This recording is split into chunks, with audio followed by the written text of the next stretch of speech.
Hanya Engkau Tuhan tempat jawaban kami di setiap pergumulan kami, di setiap langkah hidup kami. Tidak ada yang lain Tuhan, kami berseru, berserah, bersandar pada tolonglah kami. Pagi ini kami mau mendengarkan firman-Mu. Biarlah firman-Mu meneguhkan kami, menguatkan kami. Agar kami Tuhan hidup di dalam kebenaran firman. Bukan hidup dengan kekuatan kami sendiri, tetapi dengan pertolongan Roh-Mu ya Tuhan. Tuhan, kami siapkan hati dan telinga kami, roh jiwa kami untuk mendengarkan firman. Berbicaralah kepada kami ya Bapa, kami siapkan. Di dalam nama Tuhan Yesus Kristus, kami berdoa. Haleluya. Amin. Silakan duduk. Selamat pagi. Shalom. Shalom Tuhan.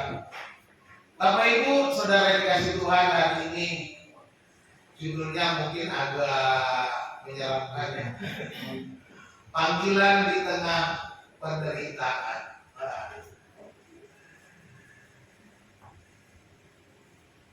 Akhir-akhir ini saya memperhatikan keadaan dunia yang semakin berat, ya. Keadaan ekonomi, hubungan antar pribadi, berbagai macam persoalan terjadi baik di tengah-tengah masyarakat, juga dalam keluarga Kristen. Pergumulan ini menunjukkan kehilangan kasih. Di tengah-tengah kehidupan dunia sekarang ini, mari kita siapkan hati kita bahwa kita dipanggil untuk tetap saling mengasihi. Amin. Oleh sebab itu, mari kita bersama-sama membuka Alkitab kita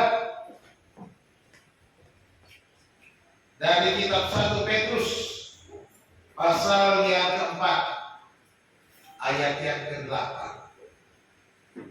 1 Petrus pasal 4 ayat ke-8 kita baca bersama-sama ya. Dibaca di depan saja lebih jelas dari huruf yang besar-besar ya. Di belakang masih bisa baca kan?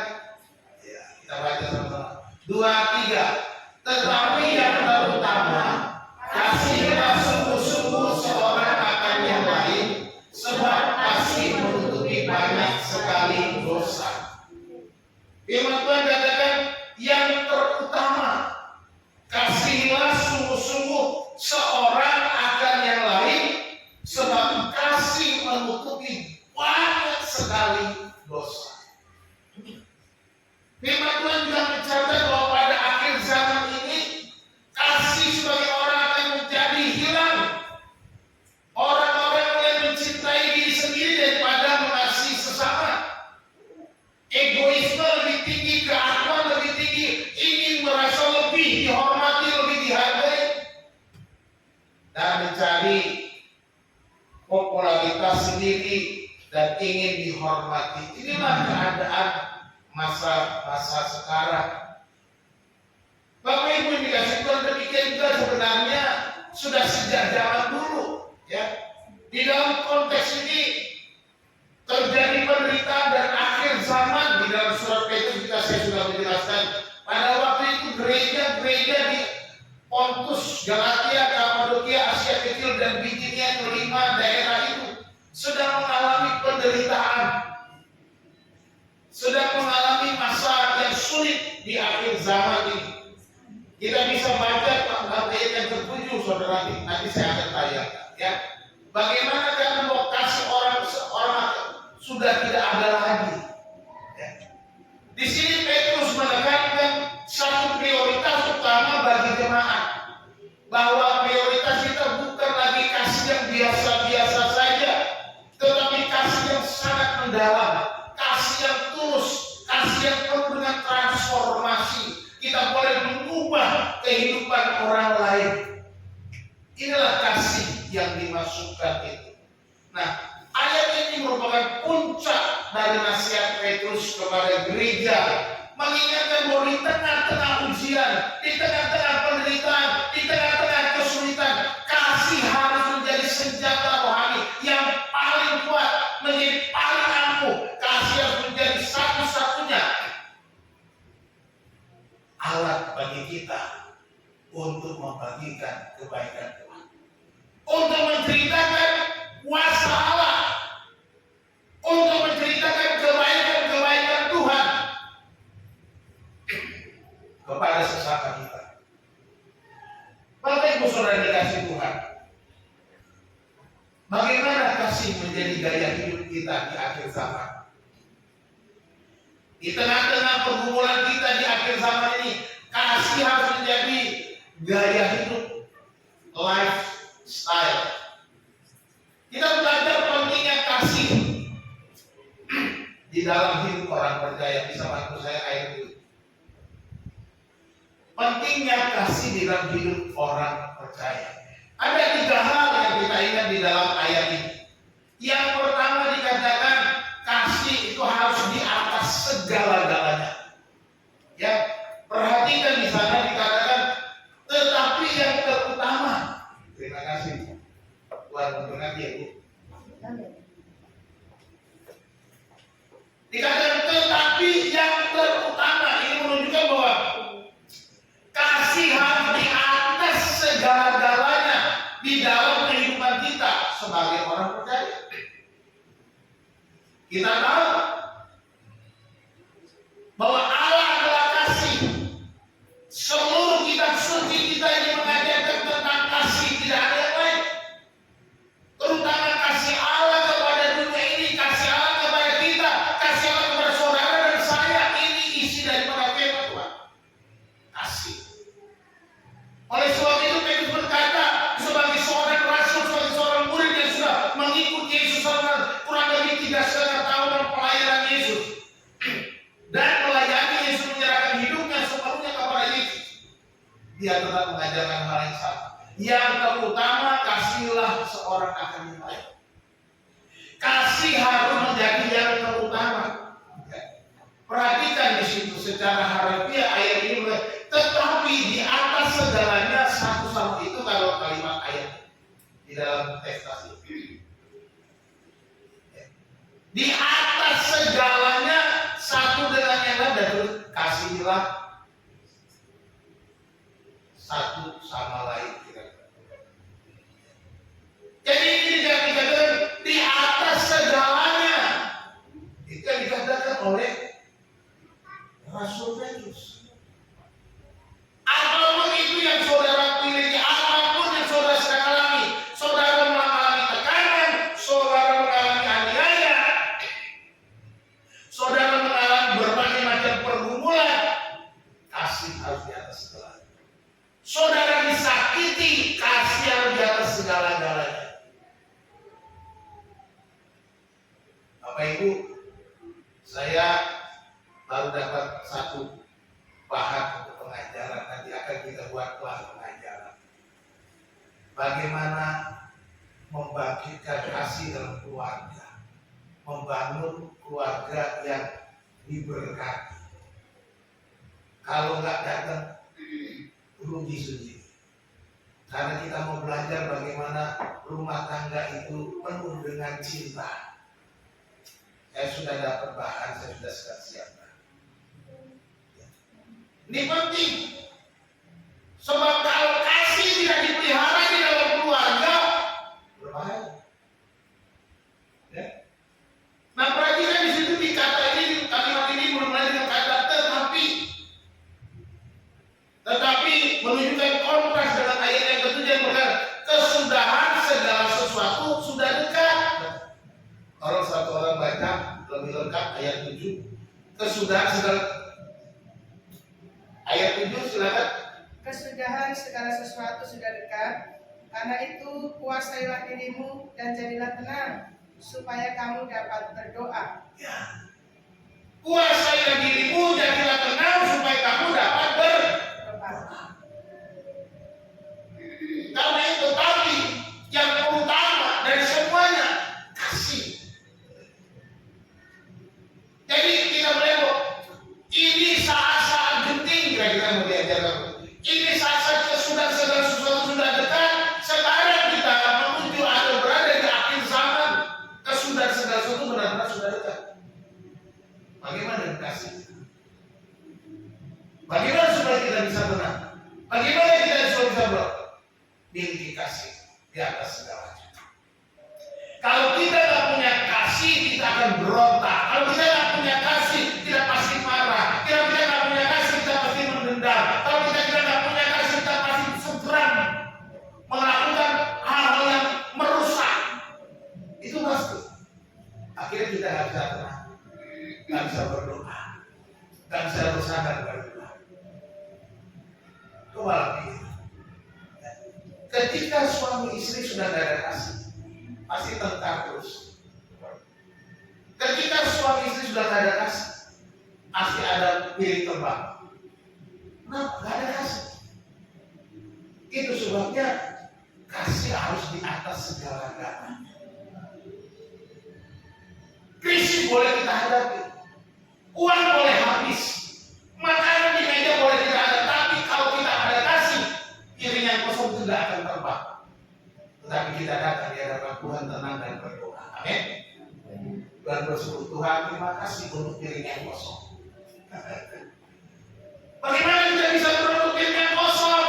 Pak, tak bisa, tak mungkin Pak. Para lelaki biasanya cepat emosi, cepat marah. Mana ini? Kau tak bisa kerja ya, tak bisa ngatur uang ya. Masa makanannya tak ada? Masa aku suruh makan piring? Makanan piring ini terbang dan piring. Karena tidak ada kasih. Tapi kalau ada kasih, ketika istrinya menyediakan piring yang kosong, berarti apa? Kita tak ada. Mari kita berdoa. Karena dia bisa tenang, dia bisa berdoa. Karena apa? Kasih. Tetapi yang terutama ialah kasihlah sesama satu dengan yang lain. Jadi ini harus menjadi kasih di atas segala-galanya. Itu kata tetapi menunjukkan ada kita perlu persiapkan diri kita sebagai mempersiapkan situasi-situasi yang sulit di akhir zaman ini. Lalu ada kata yang terutama. Kata yang terutama ini dalam bahasa Yunani itu peripanton, dari kata peripanton menunjukkan prioritas tertinggi. Kasih bukan tambahan, melainkan inti daripada kehidupan Kristen. Ini menunjukkan bahwa kasih itu adalah yang menjadi prioritas tertinggi dalam hidup kita. Dalam setiap hidup orang ini bukan ditambah, bukan tambahan hidup kita, melainkan menjadi inti daripada hidup seorang percaya. Harta kasih menjadi inti daripada hidup kita. Kalau sudah ada kasih dalam hidup kita, pasti ada damai sejahtera. Makanya yang pertama, prioritas kita apa dalam hidup kita? Apakah hal-hal materi? Ya, kita perlu materi. Kebutuhan-kebutuhan jasmani kita perlu. Tetapi ketika ada kita menjadikan kasih menjadi prioritas, semua itu menjadi biasa-biasa saja. Ya, semua menjadi biasa-biasa saja. Nah, kalau kita nggak punya kasih, seperti saya katakan tadi, pasti perang dunia akan terjadi di rumah kita sendiri. Kalau kita di gereja nggak ada kasih, pasti terjadi perselisihan, terjadi permusuhan, terjadi pertengkaran, terjadi kelompok-kelompok, terjadi perpecahan. Itu karena nggak ada kasih. Tapi oleh karena ada kasih dalam gereja, dalam rumah Tuhan, maka semua orang akan saling mengampuni, menyelesaikannya dengan kasih. Jadikan kasih itu sebagai yang terutama dalam cara hidup kita sehari-hari. Inilah yang harus kita lakukan. Perhatikan, di dalam 1 Korintus 13 ayat 13 dikatakan, demikianlah tinggal ketiga hal ini, yaitu iman, pengharapan, dan kasih. Dan yang paling besar di antaranya ialah kasih. Di antara iman, pengharapan, dan kasih, yang paling besar itu kasih. Itu sebabnya Paulus katakan di dalam ayat sebelumnya, kalau aku bisa punya pengetahuan, bisa berbuat, aku hebat, aku punya kemampuan yang luar biasa, aku bisa berbahasa macam-macam, tapi kalau aku nggak punya kasih, itu sama saja, nggak ada artinya buat itu. Sama juga bohong kata Paulus, kalau aku punya segala-galanya tanpa kasih, aku pandai, aku punya pengetahuan, aku bisa berbuat, aku bisa berbahasa roh, tapi aku tanpa kasih, itu nol. Tidak ada nilai. Itu sebabnya yang paling besar di antara iman, pengharapan, dan kasih. Kasih adalah yang paling besar di antaranya. Karena Allah itu kasih. Kita mau jadi begitu seperti Allah dalam kasih, bukan menjadi Allah. Ya kan?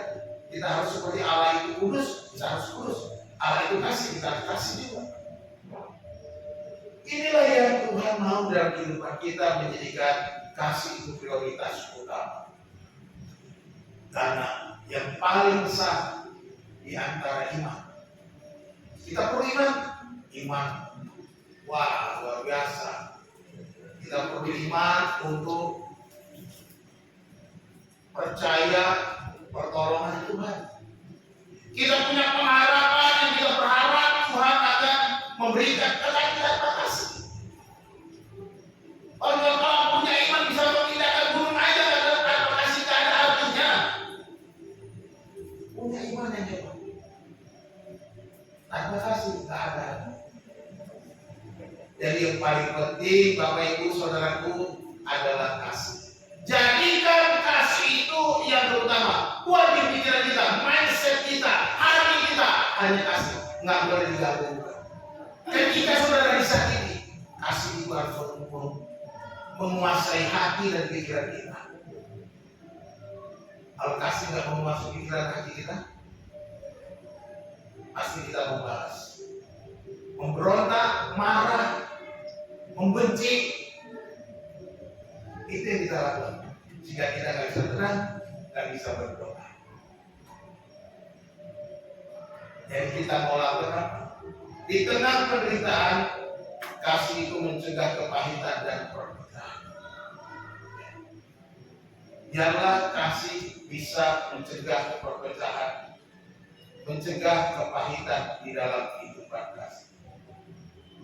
Kasih juga merupakan satu bukti nyata bahwa kita itu murid Yesus. Yesus berkata, dengan demikian semua orang akan tahu bahwa kamu adalah murid-muridku, yaitu jika kamu saling mengasihi. Orang-orang yang saling mengasihi menunjukkan bahwa dia murid Yesus. Tapi orang-orang yang saling gontok-gontokan, saling membenci, bagaimana dia bisa bilang saya murid Yesus? Yesus tidak mengajarkan dia. Yesus berkata bahwa kamu adalah murid-muridku jikalau kamu saling mengasihi. Jelas, bukan saling membenci, saling menggigit, saling mencakar, saling menyerang, bukan itu. Tapi orang-orang yang murid kita adalah orang-orang yang saling mengasihi. Kasih itu ibarat atap yang melindungi kita dari badai. Kasih melindungi kita dari komunitas iman, melindungi komunitas iman kita dari kehancuran, dari serangan-serangan badai. Kalau ada kasih itu seperti melindungi kita. Kalau kasih itu menjadi prioritas, menjadi yang terutama bagi kita, maka apapun badai yang menyerang kita, dia melindungi kita. Seperti atap yang melindungi kita dari hujan deras, dari badai. Demikianlah kasih itu bagi kita sebagai orang yang percaya. Yang kedua dikatakan di sini bahwa kasih itu harus sungguh-sungguh.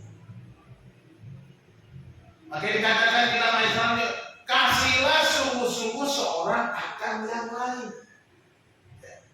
Tetapi yang terutama ialah kasihlah sungguh-sungguh seorang akan yang lain. Jadi kasih ini bukan berpura-pura, pura-pura baik, si purba dan purba, pura-pura baik.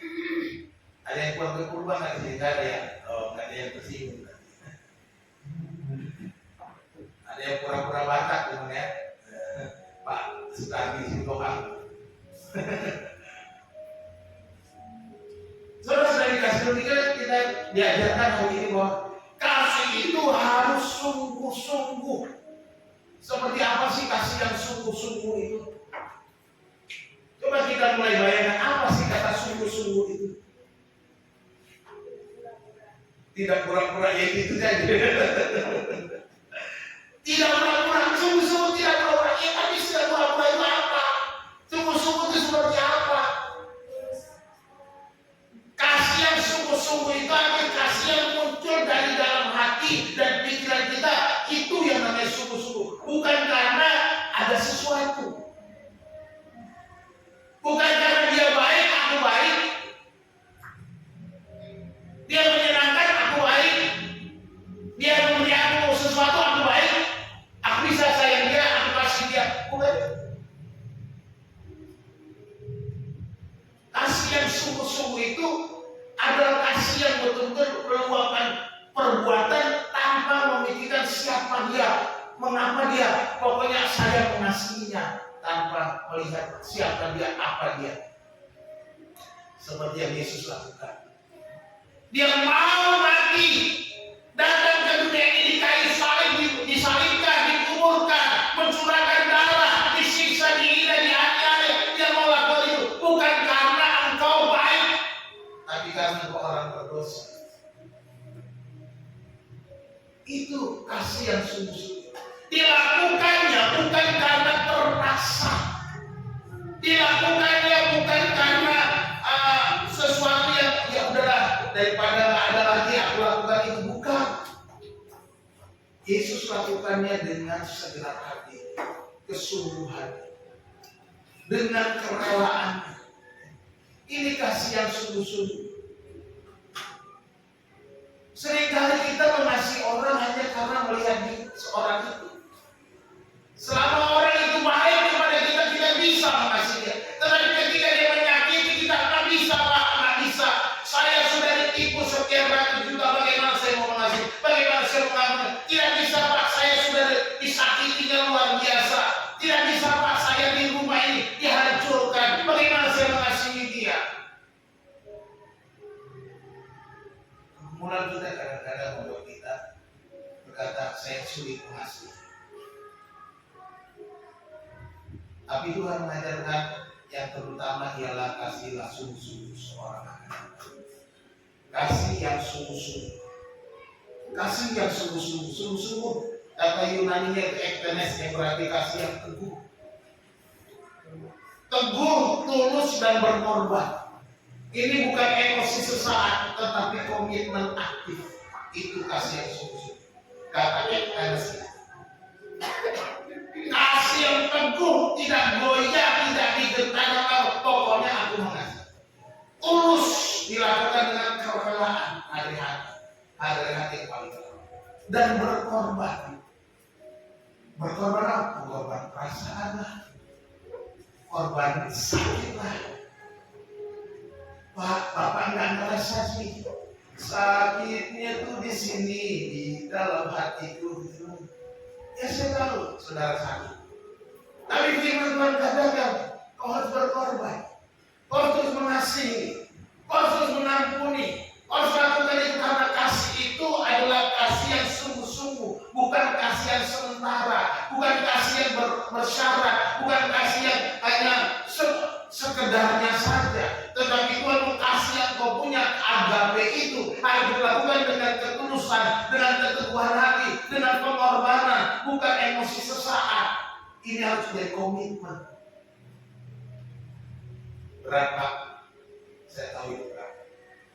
Saya tahu ini berat. Tapi kalau kita ingin terbaik, mari kita pandang kepada Yesus.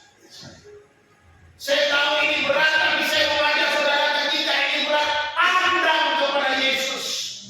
Lihat kepada Yesus. Yesus yang sudah melakukannya untukmu, maka kita juga bisa melakukannya untuk orang-orang di sekitar kita. Walaupun kadang kita harus mencucurkan air mata, walaupun kadang kita harus mencucurkan keringat darah seperti Yesus, kita lakukan itu. Jadi saya mau bilang, ayo pandang kepada. Tapi Pak, saya belum sanggup sama seperti Yesus. Ya, mungkin kita semua tidak ada yang sama seperti Yesus. Tapi setidaknya kita terus berjuang. Setidaknya kita terus berusaha. Setidaknya menjadi satu komitmen. Aku akan mengasihinya tanpa alasan apa. Kasih ini harus terwujud dalam pelayanan pengampunan dan keramahan. Di dalam ayat 9 kata, berilah tumpangan seorang akan yang lain dengan tidak bersungguh-sungguh. Ini salah satu contoh di dalam ayat yang 9 menunjukkan bahwa kasih itu tampak dalam pelayanan kita. Pelayanan bukan berarti pelayanan di gereja. Pelayanan di rumah, melayani suami, melayani istri, melayani tetangga, melayani siapapun. Itu pelayanan. Nampak dalam pelayanan kasih kita, keramahan kita, ketundukan kita, ketaatan kita akan firman Tuhan. Ini yang ditunjukkan. Jadi gambaran di sini, contoh berilah tumpangan seorang dan ini bagaimana kita dalam hubungan kita dengan sesama. Apakah kita berkata, ngapain aku layani dia? Ngapain aku siapkan untuk dia? Dia sendiri gak menghargai saya. Dia sendiri gak mau melakukan sesuatu. Kita telah kehilangan kasih. Kita sudah kehilangan komitmen kita untuk mempunyai kasih yang sungguh-sungguh. Kasih itu ibarat ya. Jadi kasih membutuhkan usaha. Kasih membutuhkan usaha. Mengampuni yang menyakitkan kita, melayani yang tidak layak, itu harus. Ini harus menjadi usaha kita. Komitmen. Kasih itu seperti api yang terus membara, menyala meskipun angin kencang. Kasih sungguh-sungguh tetap berkobar walaupun ada konflik. Yang sedang menghadapi konflik keluarga, terus berdoa. Terus menyala-nyala kasihnya, berkobar-kobar kasihnya, jangan pernah menyerah. Tuhan tidak pernah tidur. Tuhan tidak pernah membiarkan kita tergeletak. Tuhan tidak pernah membiarkan kita berjalan sendirian. Tuhan tidak pernah membiarkan kita bekerja sendirian. Itu janjinya. Itu ada ayat-ayatnya. Allah turut bekerja dalam segala sesuatu untuk mendatangkan umatnya. Allah tidak pernah tertidur dan tidak pernah terlelap. Jelas ada ayatnya. Aku tidak akan membiarkan kamu dan meninggalkan kamu. Ada ayatnya.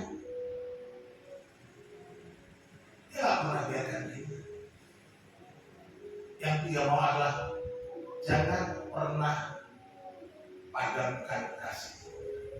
Jangan pernah lemah oleh karena penderitaan yang kau hadapi, oleh karena konflik yang kau hadapi. Kasih itu berkobar apapun. Kasih yang tulus itu kasih yang sungguh-sungguh. Yang ketiga diajarkan firman Tuhan, mengapa kita mengasihi? Karena kasih menutupi banyak sekali dosa. Dikatakan di situ ya, kasih menutupi banyak dosa. Kasih menutupi banyak dosa bukan berarti menutupi dosa. Jangan salah. Kasih bukan menutupi dosa, tetapi kasih itu mengampuni dan memulihkan. Makanya dikatakan menutupi dosa. Karena kita mau mengampuni, karena kita mau dipulihkan. Jadi kasih bukan menutupi dosa. Kalau dosa orang kita tutupi adalah daripada jangan dia ketahuan dosanya, bukan begitu. Kasih itu bukan menutupi dosa orang, tapi menyelesaikan dosa orang. Dengan pengampunan, dengan melepaskan pengampunan kasih, maka dosa diselesaikan. Tapi kalau ketika kita mendapatkan tekanan, konflik, masalah, kebencian, kita marah, tidak punya kasih, maka dosa yang nambah. Kita juga ikut berbuat dosa. Tetapi dengan kasih kita bisa menutupi dosa itu. Karena kita punya kasih. Ya. Amsal 10 ayat 12 bilang, kebencian menimbulkan pertengkaran, tetapi kasih menutupi segala pelanggaran. Ketika kita mengasihi, kita menutupi pelanggaran. Karena ada apa? Pengampunan. Ini firman Tuhan. Jadi kasih itu menolak gosip, menolak dendam, menolak penghakiman. Jangan kita malah menggosip, jangan malah kita dendam, awas kau nanti akan kubalas. Dan jangan juga menghakimi orang. Jadi kasih memang menutupi banyak dosa dengan kita menunjukkan kasih. Ketika kita menyatakan kasih, kita menutupi dosa. Bukan menutupi dosanya, dia jelas dosa. Tapi dengan pengampunan kita mendapatkan anugerah Allah.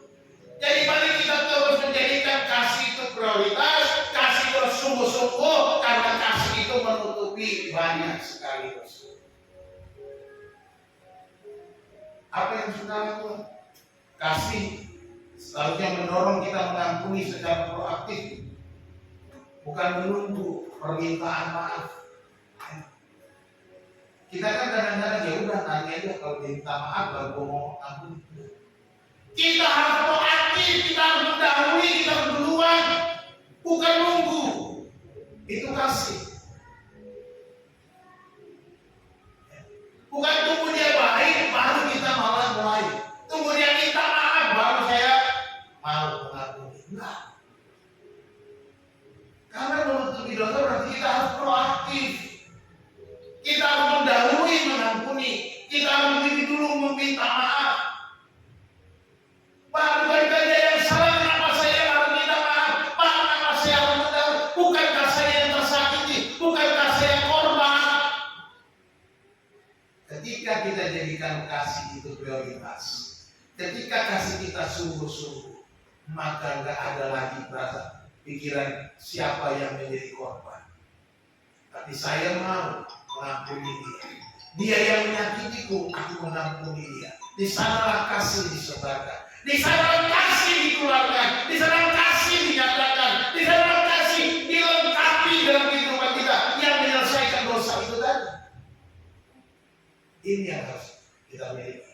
Yang dikatakan kasih menutupi banyak sekali dosa. Jadi mulailah, jangan menunggu menyatakan kasih, jangan tunggu nanti saja. Hatiku belum terima, hatiku belum tenang, nanti tarsok. Saudara, kalau saudara masih pelihara itu yang namanya hati belum tenang, dipelihara terus nggak bakalan selesai. Makanya dikatakan jadikan kasih itu yang terutama prioritas, jadikan kasih itu dengan sungguh-sungguh, maka kasih itu akan menyelesaikan persoalan, menutupi banyak sekali dosa. Tapi dia nggak mau, Pak, bagaimana? Dia masih belum mau menyelesaikannya, Pak, bagaimana? Apa yang harus terus mengaku selesainya? Memang kadang berat, tapi inilah yang harus kita lakukan. Karena kasih menjadi prioritas, kasih yang sungguh-sungguh. Kalau sudah seperti itu, nggak ada lagi. Ya sudah, ini udah komitmen. Jadikan kasih itu sebuah komitmen di dalam kehidupan kita. Yakobus 5 ayat 20 berkata, ketahuilah bahwa barang siapa membuat orang berdosa berbalik dari jalannya yang sesat, ia akan menyelamatkan jiwa orang itu dari maut dan menutupi banyak dosa. Lihat, ketika seseorang berbalik karena perbuatannya yang jahat, dosanya diampuni, menutupi banyak dosa. Jadi di sini kasih menghentikan rantai dosa dalam sebuah komunitas, menghentikan rantai dosa dalam keluarga, menghentikan rantai dosa dalam gereja, dalam persekutuan. Putus kalau ada kasih. Rantai dosa itu harus putus. Jangan terus mengikat kita, membelenggu kita, merangkai kita, mengerangkeng kita. Jangan. Itu harus dilepas, dihancurkan dengan kasih. Bapak Ibu Saudara yang dikasihi Tuhan, kasih itu juga seperti salju yang menutupi tanah yang kotor. Kalau kita lihat salju putih bersih, kalau di bawahnya itu tanahnya mungkin kotor. Ya. Kasih itu seperti menutupi luka dan memulihkan hubungan kita. Dan kalau kita lihat di sini salju putih, di bawahnya tanah berbeda. Demikian kasih. Kasih itu menutupi banyak dosa dia. Karena apa? Mengampuni. Pengampunan itu adalah menutupi dosa. Itu yang dimaksudkan. Bukan menutupi dosa. Dosa adalah dosa. Tetapi kasih mengampuni. Tidak mengingat dosa-dosa orang lain. Tidak mengingat kesalahan orang lain. Sekalipun mungkin berbekas, mungkin juga sangat menyakitkan. Jadi kita belajar hari ini 3 hal. Kasih harus menjadi prioritas. Kasih harus sungguh-sungguh. Dan ingat, kasih yang menjadi prioritas, kasih yang menjadi komitmen sungguh-sungguh, maka dia menutupi, menyelesaikan masalah, menutupi banyak sekali dosa. Kesimpulan dari 1 Petrus pasal 4 ayat 8 ini bukan sekedar nasihat. Ini bukan sekedar nasihat. Artinya saudara boleh pilih-pilih. Tapi ini adalah perintah mendesak, urgent. Ini perintah urgent, bukan pilihan, Bapak Ibu.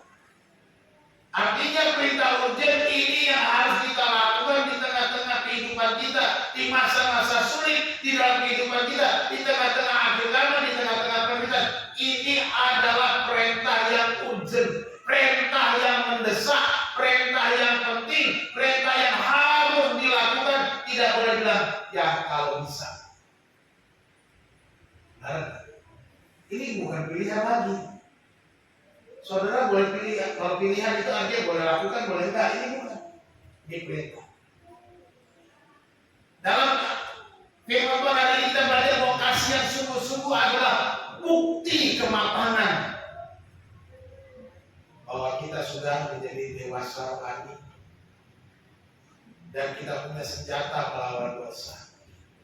Orang-orang yang matang secara rohani pasti punya kasih. Tapi orang-orang yang tidak punya kasih itu belum dewasa secara rohani. Ingat ya, kedewasaan rohani ditunjukkan bukan dari karunia, bukan dari hebatnya saudara melayani, bukan karena saudara sudah melayani mimpin pujian, singar, apapun saudara lakukan, bukan itu kematangan rohani. Yang sudah pasti adalah ketika dia punya buah roh, yaitu kasih. Orang yang dewasa itu ada kasih. Orang yang dewasa itu memiliki kasih. Tidak dijadikannya konflik sebagai perpecahan, tetapi karena kasih mengampuni. Itu dia.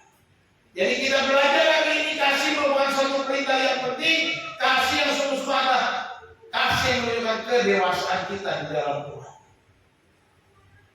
Jadi apa yang ini tantangan buat kita. Mari Bapak Ibu coba mari kita pikirkan hari ini. Ampunlah satu orang yang pernah menyakiti.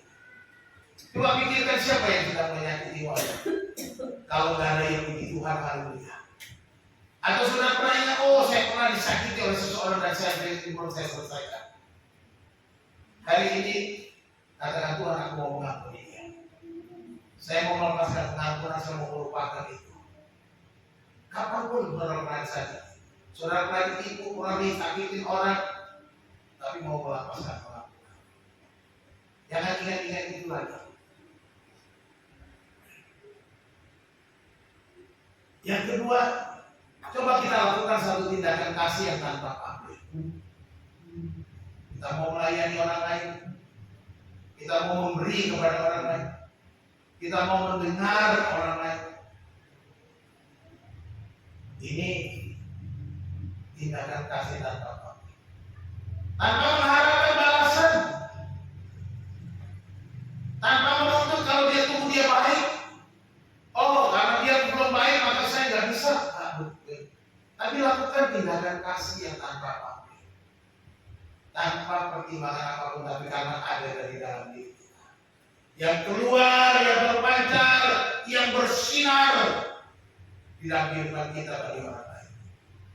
Mari kita pikirkan, kita buatkan dua poin ini. Saya harap kita mulai dari tadi, bukan hanya satu komitmen di dalam hati, tapi kita keluar dari tempat ini menjadi bagian hidup kita.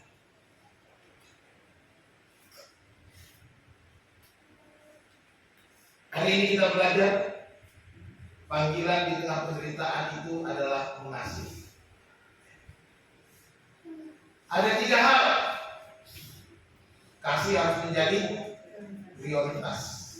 Kasih di atas segala-galanya. Kasih menjadi prioritas utama di dalam hidup kita. Mengasihi bukanlah pilihan, tetapi prioritas utama orang percaya. Kasih bukan pilihan sekali lagi, tapi prioritas. Yang pertama-tama yang menguasai hidup kita. Yang kedua, kita belajar kasih itu harus sungguh-sungguh, dengan teguh, dengan tulus, tanpa pamrih, dengan pengorbanan. Itu sungguh-sungguh. Bukan karena dia aku mengasihi, tapi karena kasih sudah aku terima, aku mau mengasihi. Itu kasih yang sungguh-sungguh. Mengasihi berarti berkorban, menyerahkan diri bagi kebaikan orang lain. Ini mengasihi. Untuk kebaikan orang lain kita mau mengasihi. Pak, kayaknya nggak bisa, nggak adil Pak, nggak sesuai Pak. Ya memang nggak adil menurut cara dunia ini. Dunia ini selalu adil, mata ganti mata, gigi ganti gigi, kata Tuhan. Sakit hati dibalas dengan sakit hati, tipuan dibalas dengan tipu, pembunuhan, kematian dibalas dengan kematian. Itu pengadilan yang adil di dunia ini. Tetapi Tuhan tidak mengajarkan begitu. Tuhan mengajarkan kita melepaskan pengampunan, melepaskan kasih yang sungguh-sungguh. Yang ketiga kita belajar kasih menutupi banyak sekali dosa. Jadilah pembawa damai. Jadilah pembawa damai dengan kasih yang mengampuni kesalahan orang lain. Ini yang disebut menutupi segala dosa. Membawa damai. Kita sudah mendekat Natal. Sang Juru Selamat Raja Damai akan kita rayakan kelahirannya. Apakah damai itu yang kita rayakan tahun lalu sudah hilang? Baru nanti rayakan Natal baru damainya muncul lagi, damainya timbul dan lalu. Jangan. Ya. Kita harus membawa damai setiap hari, sepanjang zaman, sepanjang tahun. Ya. Kita bawa damai, bukan hanya bawa damai waktu Natal doang. Natal baru kita bicara damai. Udah habis Natal ya kita bicara perang, nggak bisa. Ya. Jadilah pembawa damai dengan kasih yang mengampuni. Kasih yang mengampuni. Mari rumah tangga saling mengampuni. Mari teman-teman di kantor dimanapun saling mengampuni. Di rumah, di tetangga saling mengampuni. Kalau tetanggamu nggak mau mengampuni, nggak apa-apa, yang penting engkau sudah mengampuni. Kalau suamimu nggak mau mengampuni, yang penting kau sudah mengampuni. Kalau istrimu nggak mengampuni, yang penting kau sudah mengampuni. Kalau siapapun temanmu sudah tidak mengampuni, yang penting kau sudah mengampuni. Itu saja beres. Karena urusanmu dengan Tuhan beres, bukan urusan dia. Ya kan? Urusan dia dengan Tuhan itu urusannya sendiri, bukan urusan kita. Ya, biar Tuhan menolong dia membuka hatinya. Itu kita membawa damai. Saya membuat menutup dengan satu kutipan dari John Stott, seorang hamba Tuhan. Kata dia, to be strong in faith and soft in love. Kita harus lebih kuat dalam iman dan lembut di dalam kasih. Dalam iman kuat, tapi harus lembut dalam kasih. Kasih kita harus lembut, supaya orang bisa menikmati kebaikan-kebaikan. Tuhan Yesus memberkati kita bersama dengan Bapak Surgawi, Bapak yang baik, kami bersyukur, berterima kasih. Kami boleh belajar tentang kasih di tengah-tengah dunia yang semakin jahat, di tengah-tengah keberadaan kami yang penuh dengan konflik. Kami diajar untuk saling mengasihi, bahkan menjadikan kasih itu yang terutama. Bahkan kasih itu sungguh-sungguh. Dan kami tahu dengan kasih yang sungguh-sungguh kami dapat mengampuni, menutupi banyak sekali kesalahan orang lain, menutupi dosa-dosa ya Tuhan, karena pengampunan anugerah yang komplit. Terima kasih Bapak untuk firman Tuhan pada pagi hari. Seberapapun umatmu yang sedang mengalami tekanan, kesulitan, penderitaan, Tuhan mari Engkau kuatkan dengan Roh yang kudus, supaya kasih itu benar-benar menjadi prioritas, menjadi lebih sungguh dalam hati mereka, menjadi komitmen yang terutama, komitmen untuk melakukan, sehingga kasih itu menjadi berkat, membawa damai di tengah-tengah kehidupan kami. Tuhan tolonglah orang-orang yang menyakiti kami, kiranya Engkau membuka hati mereka, kiranya Engkau pulihkan setiap hubungan ya Tuhan, baik hubungan persahabatan, hubungan rumah tangga suami istri, hubungan pekerjaan. Tuhan tolong jamaah, biarlah kasih kami boleh melingkupi banyak sekali dosa itu Tuhan. Tolong kami Tuhan, kami mau berserah kepada. Berikan kami kekuatan, kami memandang kepada Yesus yang sudah lebih dulu mengasihi kami, berkorban untuk kami, menyerahkan hidupnya untuk kami. Dan pada hari ini ya Tuhan, kami mengucap syukur untuk firman. Terima kasih Bapak. Terima kasih Tuhan, ajar kami buat berkomitmen mengampuni orang lain. Buat kami, membuat kami melakukannya, melupakan kesalahan orang lain, menyelesaikan konflik di antara kami ya Tuhan. Terima kasih Bapak. Kami berdoa menyerahkan semua iman-Mu dalam tangan. Dalam nama Tuhan Yesus, kami ucap syukur dan berdoa. Haleluya. Amin.